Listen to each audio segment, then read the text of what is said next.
오늘부터 사도행전 성경 강해를 시작하도록 하겠습니다. 사도행전은 전체 28장으로 구성이 되어 있습니다. 그런데 이 성경 본문을 좀 더 깊이 있게 살펴보기 위해서 한 장을 가능하면 전반부 후반부 나누어서 2주간에 걸쳐서 한 장을 다룰 예정입니다. 대략 한 1년 남짓 소요될 것으로 추산하고 있습니다. 오늘은 그 첫 시간으로 사도행전 서론에 대해서 간략하게 살펴보도록 하겠습니다. 사도행전이라는 것이 성경 가운데에서 어떤 위치를 차지하는지 또 어떤 중요성을 띠고 있는지 우리가 개요를 간단하게 알아보도록 하겠습니다. 이 성경책의 이름은 사도행전이라고 불리는데 정확한 번역은 사도들의 행적이라고 보시면 됩니다. 사도들이 행한 바를 기록한 책이다. 그렇게 이해하시면 됩니다. 자, 여기에서 그러면 사도란 어떤 존재인가? 흔히들 우리가 말하기를 나는 평화의 사도다, 나는 정의의 사도다, 이런 표현들 사용하는 것을 들어보았을 겁니다. 사도는 어떤 권위 있는 존재로부터 보내심을 받은 사람을 사도라고 합니다. 사도는 자기 자신의 자격과 자기 자신의 능력으로 나아오는 사람은 사도가 아닙니다. 자기의 권세, 자기의 능력이 아니라 큰 권세와 능력을 가지고 있는 사람으로부터 파송된 사람을 사도라고 합니다. 가장 권위 있는 존재 누구겠습니까? 주 하나님이십니다. 그래서 주님으로부터 보내심을 받은 자, 그런 사람을 사도라고 합니다. 요즘은 자칭 사도들이 많이 등장하고 있습니다. 자기가 하나님으로부터 특별한 계시를 받았다, 자기가 하나님으로부터 특별한 능력을 받았다라고 해서 자기를 가리켜서 신사도라고 부르는 그런 집단들이 있습니다. 흔히 말하는 은사주의 집단의 한 형태입니다. 그러나 성경에서 말하고 있는 사도의 자격 요건과 맞추어 보면은 그들은 사도가 아니라는 것을 알 수가 있습니다. 사도가 되려면 어떤 자격 요건이 필요하느냐? 사도행전 1장 21절 22절에 보니까 주 예수님께서 요한의 침례로부터 시작하여 우리를 떠나 들려 올라가신 바로 그날까지 우리 가운데서 드나드시던 모든 때에 우리와 함께 다니던 이 사람들 중에서 하나를 임명해서 예수 그리스도의 십자가 죽음과 부활의 증인이 되게 하자고 했습니다. 즉 가장 중요한 것은 주님과 교류가 있어야 됩니다. 직접적인 교류가 있어야 되고 주님을 만나야 사도가 됩니다. 주님께서 내가 너를 세웠다, 내가 너를 보낸다, 이런 주님의 말씀이 있어야 가능하다는 겁니다. 또 한 가지 자격 요건 가운데 한 가지는 사도의 권능을 다 행할 줄 알아야 됩니다. 사도의 표적이라고 해서 사람들의 몸에 손을 대면 질병이 떠나고 마귀가 쫓겨나고 죽은 자를 살리고 어떤 독을 마셔도 해를 입지 않고 이런 능력들을 보여야 됩니다. 사도들은 이런 능력을 행했습니다. 그러나 오늘날 신사도 운동을 하는 사람들, 그런 사람들은 이런 증거가 없습니다. 자칭 자기를 가리켜서 사도라고 하지만 그들은 직접 주님을 만난 적도 없고 또한 이 성경에 기록된 사도의 표적들을 다 행하지도 못합니다. 여기에서 말하는 사도는 예수님께서 직접 세우신 그 12명의 제자들, 그리고 가룟 유다가 떨어져 나가고 그 자리를 대신 채운 마띠아, 그리고 주님께서 직접 부르신 바울과 같은 이런 사람들을 사도라고 합니다. 이 사도행전의 책의 주제는 성령님께서 오순절 강림하셔서 성도들 안에 내주하신 이후에 신약교회를 세우시고 교회를 성장 발전시켜 나가는 그런 과정을 다루고 있습니다. 특별하게 이 사도행전은 신약 성경 안에서 유일한 역사서입니다. 구약 성경에는 역사에 해당하는 부분들이 많죠. 사무엘기라든지 열왕기, 역대기, 역사에 대한 기록들이 많습니다. 그런데 신약 성경에서는 사복음서가 있고요, 사도행전이 있고, 그 다음 뒤쪽에 로마서 이후부터는 서신서라고 합니다. 그리고 요한계시록은 유일하게 예언서입니다. 사도행전은 그 가운데에서 신약교회의 탄생과 성장 발전 과정, 복음이 예루살렘으로부터 시작해서 전 세계로 퍼져나가는 그 과정을 그리고 있는 역사서의 성격을 띠고 있습니다. 자, 그럼 사도행전은 누가 기록했습니까? 네, 그렇죠. 누가 기록했습니다. 누가가 기록했습니다. 사도행전 1장 1절에 보니까 이 사도행전은 누구에게 보내느냐 하면 데오빌로라는 사람에게 보내는 글입니다. 오 데오빌로여, 예수님께서 행하시고 가르치기 시작하신 모든 일에 관하여 내가 작성한 이전 보고서는, 그렇게 이야기하고 있습니다. 이전 보고서가 하나 있다는 겁니다. 그 이전 보고서가 뭘 말합니까?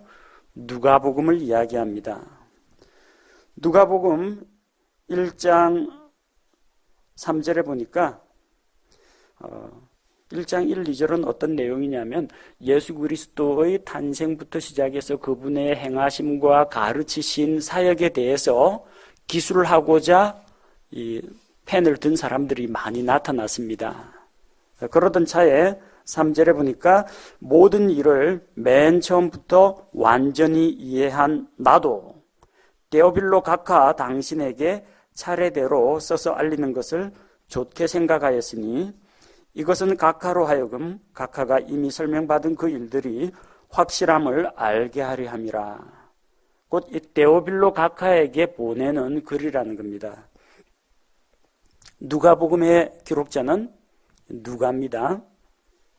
근데 누가가 데오빌로 각하에게 이 보고서를 보냈습니다. 누가복음 첫 번째 보고서입니다. 사도행전에 또 데오빌로여 하면서 내가 보낸 이전 보고서는 예수 그리스도의 이 지상 사역에 대해서 다루고 있다, 이런 이야기를 언급하고 있습니다. 자, 그럼 저자가 동일하다는 걸 알 수가 있겠죠. 사도행전의 기록자 역시 누가라는 겁니다. 그리고 이 이전 보고서 누가복음에서는 예수 그리스도의 탄생과 사역과 십자가 죽음, 부활, 승천, 이런 걸 다루고 있습니다. 그리고 사도행전은 바로 그 뒤부터 이어지는 이야기입니다. 사도행전이 기록된 시기는 대략 추정하기를 약 AD 65년경으로 꼽고 있습니다. 예수님의 십자가 사건이 일어난 시기가 AD 30년경입니다. 그로부터 약 35년 정도가 흘렀죠. 그리고 예루살렘 성전이 로마 군대에 의해서 파괴되고 예루살렘이 황폐하게 되는 것이 AD 70년경입니다. AD 65년경이면 아직까지 예루살렘이 파괴되기 이전입니다. 그래서 사도행전에 보면 바울이 예루살렘에 올라갔다가 동족들에게 붙잡혀서 로마 총독에게 넘겨지고 이런 과정들이 다 나오죠. 그 당시에 그 제사장들도 있고 성전도 있고 그렇습니다. 아직까지 예루살렘 망하기 전이라는 겁니다.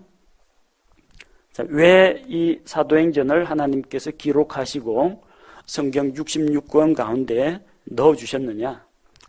이것은 복음서를 뒤이어서 예수 그리스도의 사역, 그 뒤에 예수님의 제자들을 통해서 하나님께서 이제 성령님을 보내셔서 은혜의 시대를 여십니다.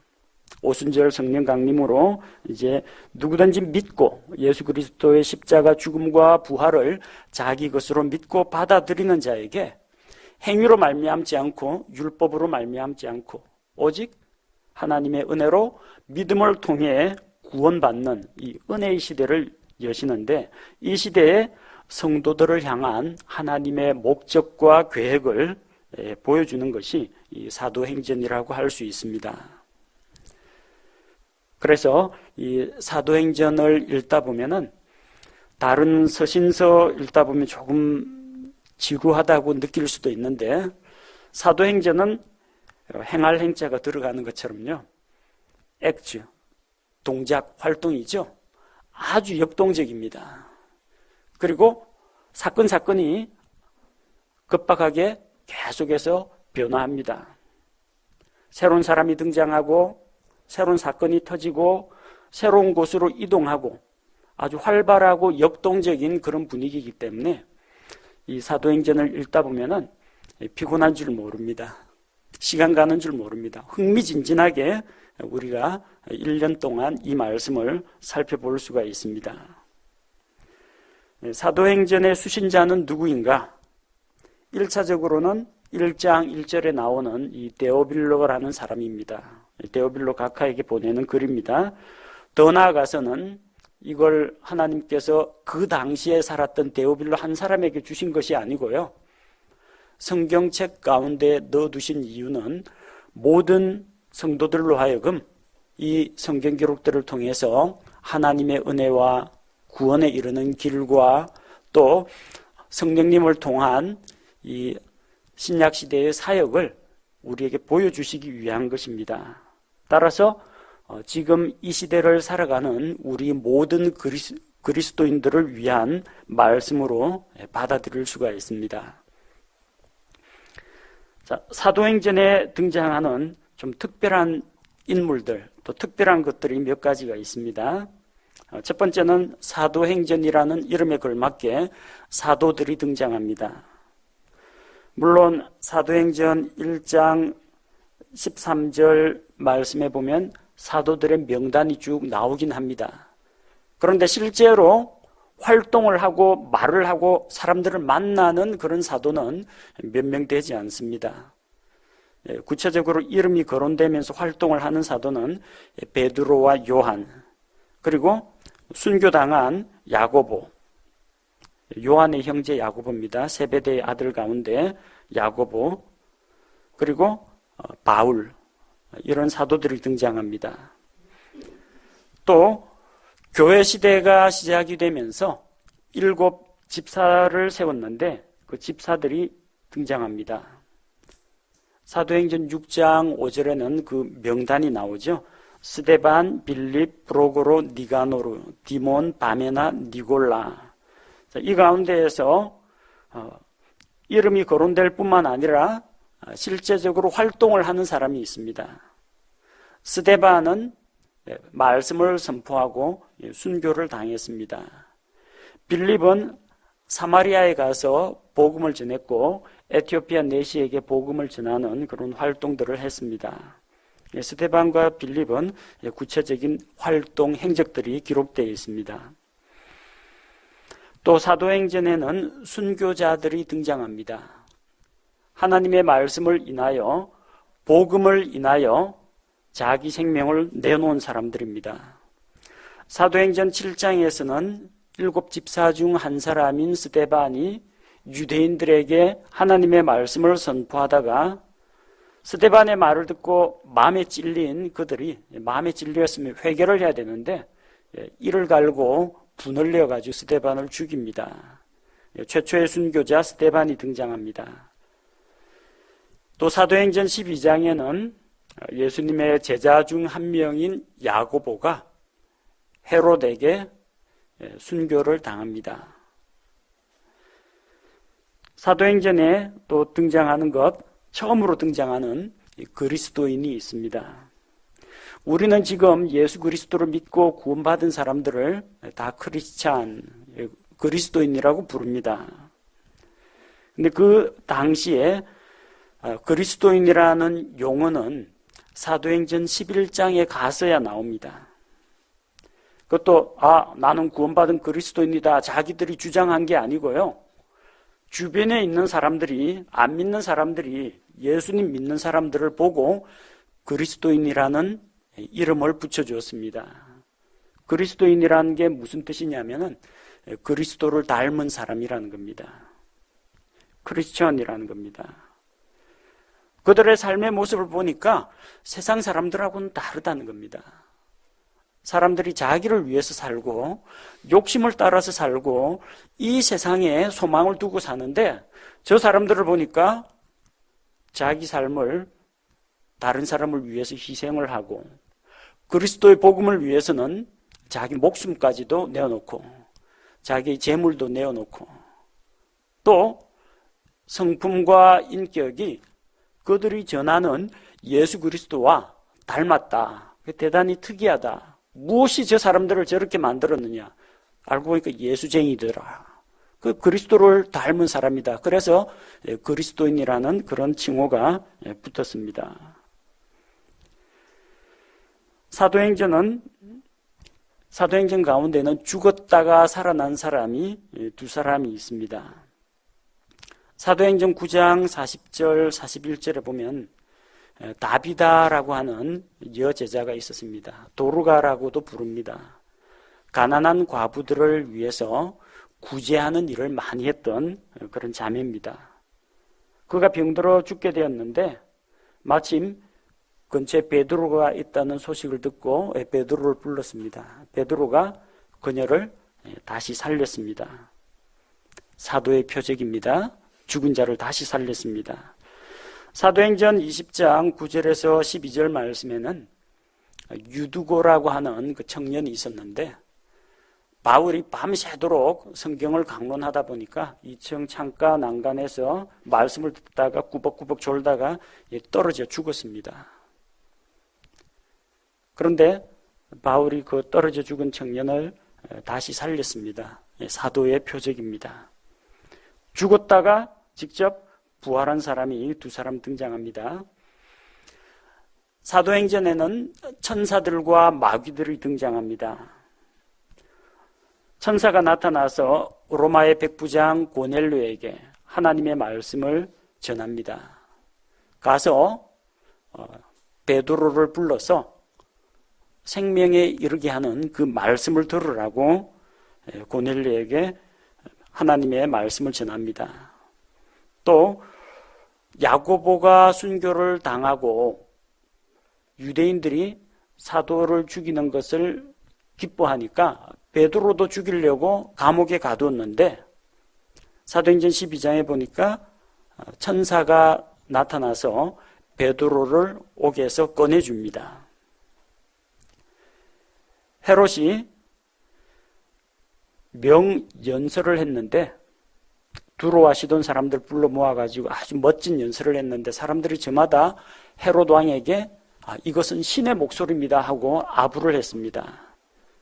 그 말을 들었을 때 헤롯이 낮아져 겸손하게 자기를 낮춰야 됐는데 하나님께 영광을 돌리지 않고 그 영광을 자기가 고스란히 다 받았습니다. 천사가 그를 치니 벌레가 그를 먹어서 죽었다고 기록되어 있습니다. 천사가 나타나서 하나님의 뜻을 전하기도 하고 하나님의 뜻을 집행하기도 했습니다. 또 천사만 활동하느냐? 마귀들도 활동합니다. 마법사들이 등장합니다.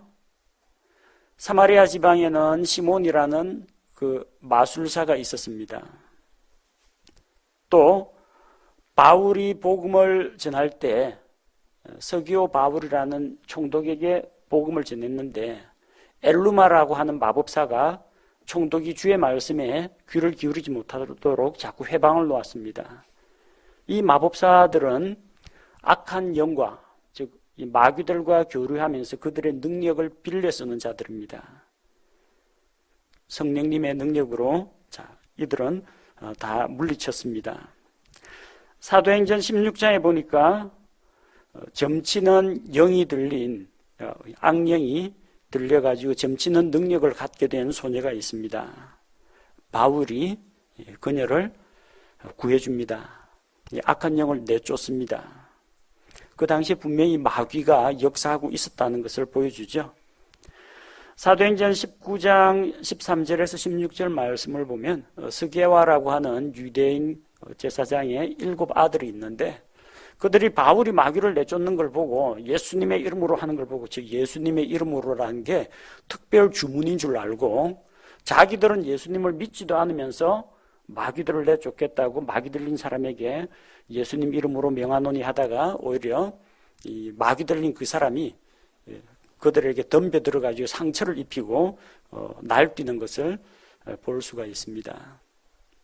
하나님의 성령께서도 역사하시고 하나님께서 천사를 보내서 역사하시는데 마귀들도 놀고 있지는 않습니다. 사도행전 군데군데 악한 영들의 역사가 있다는 것을 우리는 볼 수가 있습니다.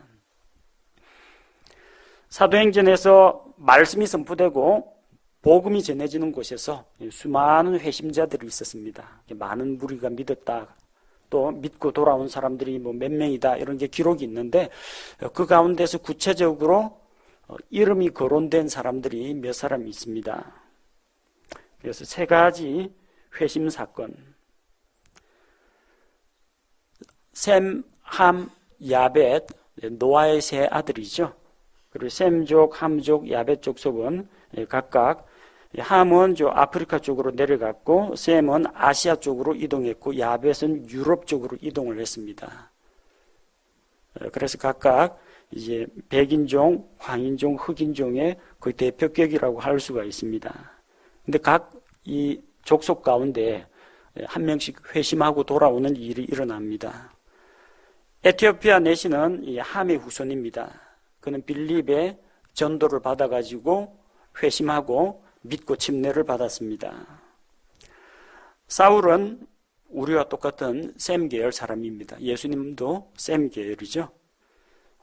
그도 사도행전 9장에서 성도들을 핍박하고 교회를 핍박하다가 주님을 만나가지고 회심했습니다. 고넬료는 로마의 백부장입니다. 즉 그는 유럽계 사람입니다. 그는 베드로를 통해서 하나님의 말씀을 듣고 그와 그의 가족들, 친척들이 구원을 받았습니다.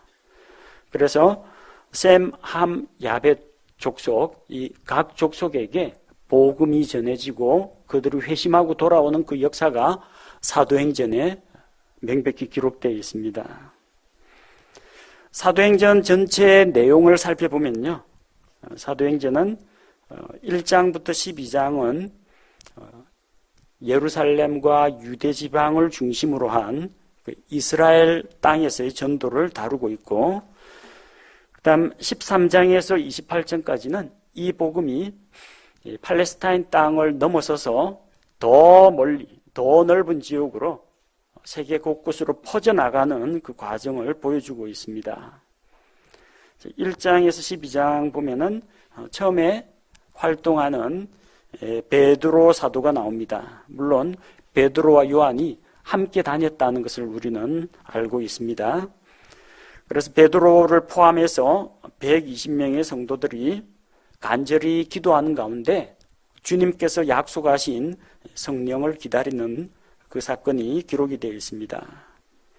그리고 베드로와 오순절에 모인 무리들이 믿는 자들에게 하나님의 성령이 임하니까 베드로가 말씀을 선포하고 또 믿고 구원받은 자 안에 성령께서 들어와 계심으로 말미암아 신약 교회가 시작되었습니다.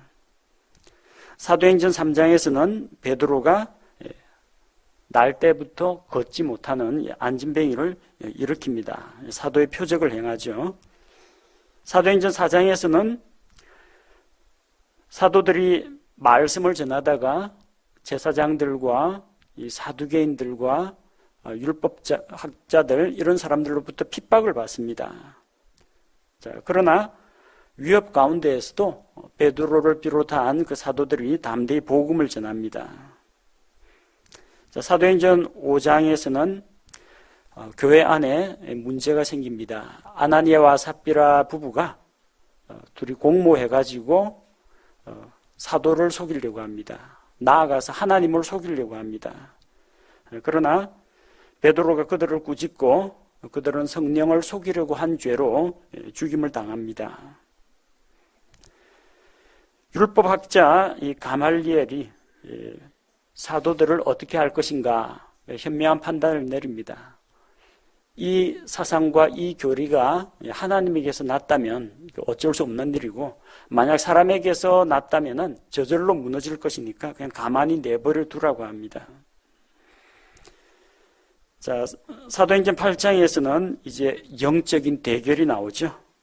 마법사 시몬이 사마리아 지방에서 마술로 수많은 사람들을 현혹시켰는데, 베드로가 안수하고 기도하니까 성령님이 임하는 걸 보고 성령님의 권능을 돈으로 사려고 하다가 베드로로부터 책망을 듣습니다. 사도행전 9장에서는 베드로가 마비병 걸린 애니아를 고치고 죽은 도르가를 다시 살립니다. 사도행전 10장에서 이방인 고넬료에게 베드로가 복음을 전합니다. 그래서 그와 그 일가 친척들이 구원을 받습니다. 사도행전 12장에서는 베드로가 옥에 갇혔는데 천사가 하나님의 보내심을 받고 베드로를 구출합니다. 또 베드로뿐만 아니라 7 집사 가운데 2 집사의 활동이 기록되어 있죠.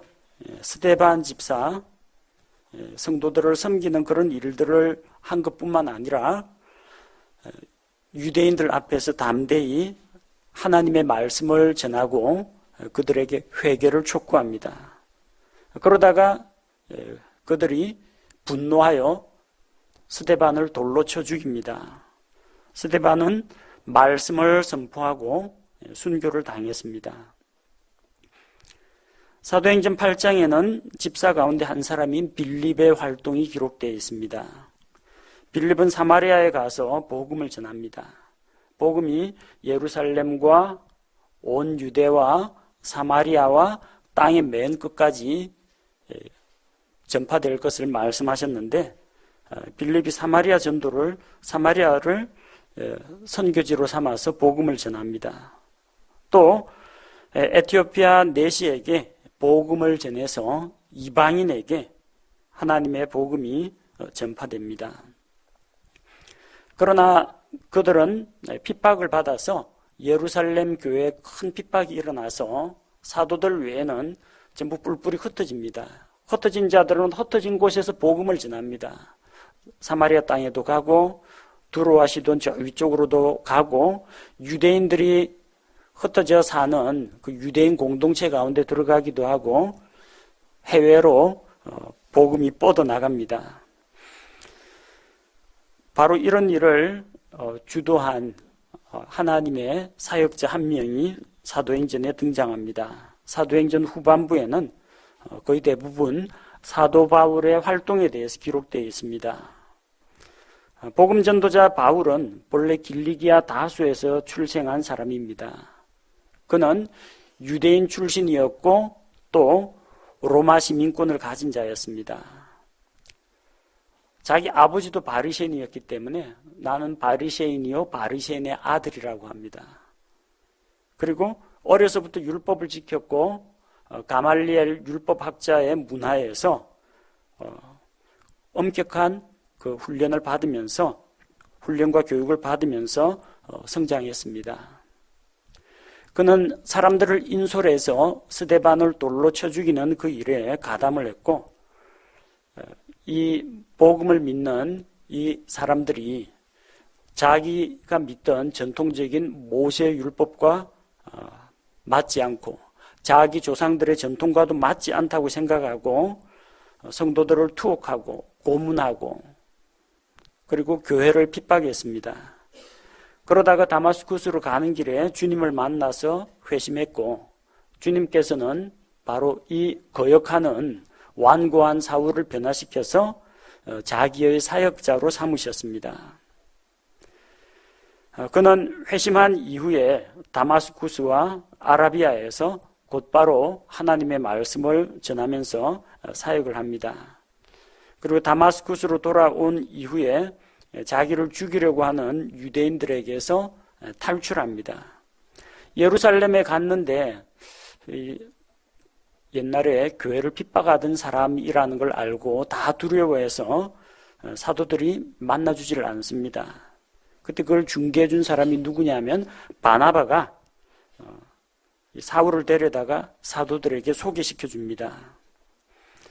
그리고 바나바가 안디옥에 가서 말씀을 전하면서 길리기아 다소에 있는 그 사울을 불러서 같이 사역을 하자 초청을 해서 안디옥 교회에서 활동을 합니다. 하나님의 성령께서 바울과 바나바를 따로 구별하여 세우라 하시고 안디옥 교회에서 그들을 선교사로 파송합니다. 사도행전에는 세 차례에 걸쳐서 바울이 전도 여행을 떠난 그 사건이 기록되어 있습니다. 1차, 2차, 3차 전도 여행. 3차 전도 여행 마치고 돌아와서는 이제 예루살렘에 올라갔다가 동족들에게 잡히죠. 자, 1차 전도 여행 때는 키프로스 섬에서 총독 서기오 바울에게 복음을 전하고 또 비시디아 안디옥으로 가서 이방인들에게 복음을 전합니다. 물론 동족들로부터 핍박을 받습니다. 그리고 이고니움과 루스드라를 거쳐서 다시 시리아 안디옥으로 돌아옵니다. 안디옥 돌아오는 게 이제 전도 여행 마치고 교회에서 이제 선교 보고합니다. 근데 한 가지 문제가 생기죠.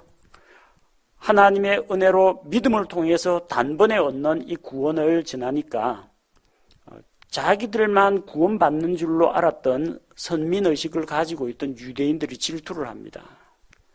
그래서 이방인 성도들에게 너희가 먼저 할례를 받고 모세 율법을 지키고 유대인이 된 다음에 믿어야 구원을 받는다. 율법을 지키라고 하는 율법주의자들이 등장합니다.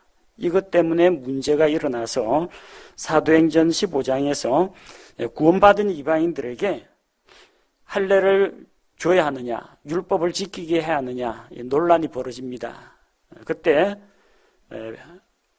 베드로가 믿음으로 말미암는 값없이 믿음으로 구원받는 그 하나님의 은혜를 이야기하고 바울과 바나바 역시 자기들이 선교 현장에서 본 하나님의 은혜로 이방인들이 구원받고 또 그들이 믿을 때와 똑같이 하나님의 성령께서 임하시는 것을 보고 증거했습니다.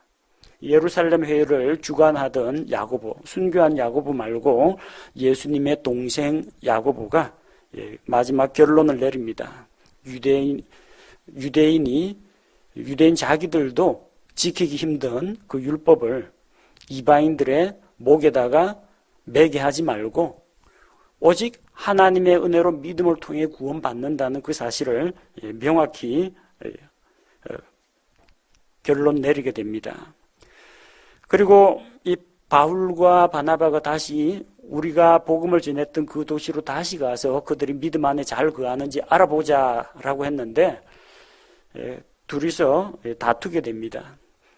1차 전도 여행 때 바나바가 자기 조카 마가 요한을 데리고 갔습니다. 근데 이 부잣집 도련님이 여행 중에 힘들고 피곤하니까 도중에 밤빌리아에서 예루살렘으로 돌아가 버렸습니다. 근데 예루살렘 총회 때 바울과 바나바가 또 예루살렘에 와서 선교 보고하니까 예루살렘에 그 집이 있던 마가 요한도 봤겠죠. 또 다시 따라가고 싶은 마음이 생겼습니다. 바울은 자기들과 같이 고난을 받지 않고 도중에 빠져나간 이 티모에게 문제가 생깁니다. 이러면 그 중간에 스스로 나간 사람을 다시 받지 않으려고 합니다. 또 언제 또 힘들다고 또 빠져나가면 안 되니까 바나바는 또 자기 조카니까 넣어주자고 합니다. 정에 매여가지고. 그래서 결국은 마가 요한 때문에 바울과 바나바가 서로 싸우고 갈랐습니다. 바나바는 자기 조카를 데리고 떠나고 바울은 실라를 택해가지고 2차 전도 여행을 떠납니다. 그래서 루스드라에 갔다가 이 디모데라는 청년을 만나가지고 바울이 같이 디모데와 합류합니다. 그 이후 디모데는 바울의 제자가 됩니다. 드로아에서는 이 성경을 기록한 누가가 다 합류하게 됩니다. 그리고 마케도니아인의 환상을 밤에 바울이 보고 나서 이제 아시아 지역으로 가지 않고 저 마케도니아 지방으로 가게 됩니다. 마케도니아에서 가장 어뜸되는 도시 빌립보로 가게 되죠. 빌립보에서 자주 옥감장수 루디아를 만나가지고 그녀가 복음을 듣고 또 점치는 영에게 사로잡힌 그 소녀를 구해주고 빌립보 감옥에 갇혔을 때 또 간수의 집안이 다 구원을 받게 됩니다. 자, 그 빌립보에서 그들이 떠나서 데살로니가로 갔는데 데살로니가에 있는 회당에서 말씀을 전하다가 믿지 않는 유대인들의 핍박을 받아서 베레아로 도망을 갑니다. 베레아 사람들은 데살로니가 사람들보다 더 고상하고 이 말씀을 잘 받아들일 뿐만 아니라 이 말씀이 과연 그러한가 하고 날마다 성경을 연구하다가 그들 가운데 많은 사람들이 믿었습니다. 자, 그런데 또 데살로니가에 있던 그 유대인들이 또 쫓아와가지고 이 바울 일행을 핍박하기 때문에 베레아에서 실라와 디모데는 거기 남겨두고 바울은 아테네로 갑니다. 아테네 가보니까 온 도시가 이 우상천지 그리스 신화에 나오는 온갖 신상들 그리고 신전들이 가득한 것을 보고 이제 분에 못 이겨가지고 날마다 예수님의 십자가 죽음과 부활에 대해서 전합니다. 그래서 아테네에 있는 그런 철학자들 또 낯설고 신기한 어떤 사상이나 교리를 전하는 것을 이제 듣고 싶어서 바울을 붙잡아 갔는데 바울이 마르스의 언덕 아레오바고에서 말씀을 선포합니다. 그 이후 이제 고린도로 갔다가 이제 브리스길라와 아굴라와 이제 합류하게 됩니다. 고린도에서 1년 6개월 동안 말씀을 가르치고 에베소에 잠시 들렀다가 안디옥으로 돌아옵니다. 이게 2차 전도 여행 끝납니다. 그 다음에 사도행전 19장에서는 에베소 지역에서 침례자 요한의 제자들 그리고 스게와의 그 7 아들들 그리고 다이아나 여신 숭배자들 이 자들과 이제 만나가지고 또 복음을 전하기도 하고 핍박을 당하기도 합니다. 드로아에서는 아까 말씀드린 그 말씀 듣다가 창가에서 졸다가 떨어져 죽은 유두고를 다시 살렸고요. 밀레도에서 에베소 교회 장로들을 불러가지고 이제 헤어지면 다시는 못 만날 것 같다고 마지막 작별 인사를 하고 주의 은혜와 그분의 말씀에 교회를 부탁하고 떠납니다. 그리고 두로와 가이사랴를 거쳐서 예루살렘으로 돌아옵니다. 예루살렘에 올라가지 말라고 했는데도 그 경고를 받고도 예수 그리스도의 복음을 위해서 내가 결박될 뿐만 아니라 죽기까지 각오했다 하면서 올라가게 됩니다. 그래서 거기에서 종교 지도자들에게 붙잡혀가지고 신문을 받고 또 큰 소동이 일어나는데 다행히 로마 천부장이 가서 그를 구출합니다.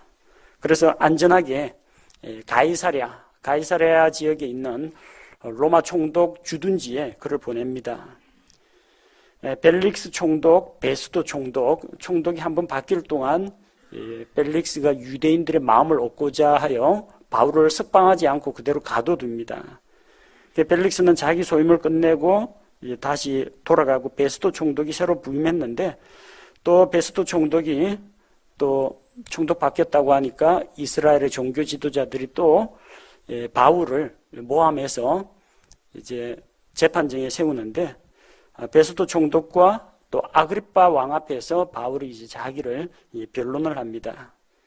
아무리 살펴봐도 뭐 죽일 만한 죄는 없어서 풀어주려고 하는데 바울은 내가 로마 시민이기 때문에 카이사르 황제 앞에서 직접 재판을 받기 원합니다 하고 카이사르에게 상소를 합니다.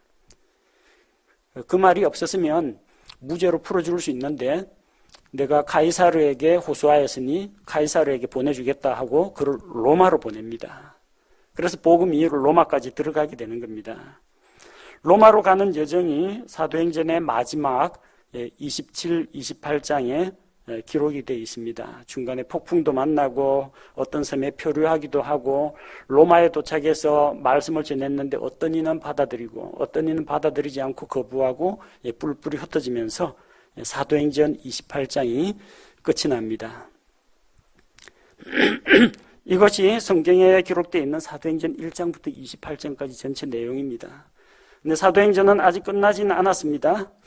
신약교회가 계속 이어져 오면서 지금도 이 기록된 말씀, 성경 말씀으로서의 사도행전은 28장에서 끝났지만 그 믿는 신약교회 성도들의 행적은 지금도 계속되고 있습니다. 오늘을 살아가는 우리가 날마다 살아가면서 이 사도행전에 나오는 사도들, 집사들, 그리스도인들, 그들의 삶을 날마다 살아가면서 한 장 한 장 이런 행전을, 그리스도인의 행전을 날마다 기록해야 하겠습니다.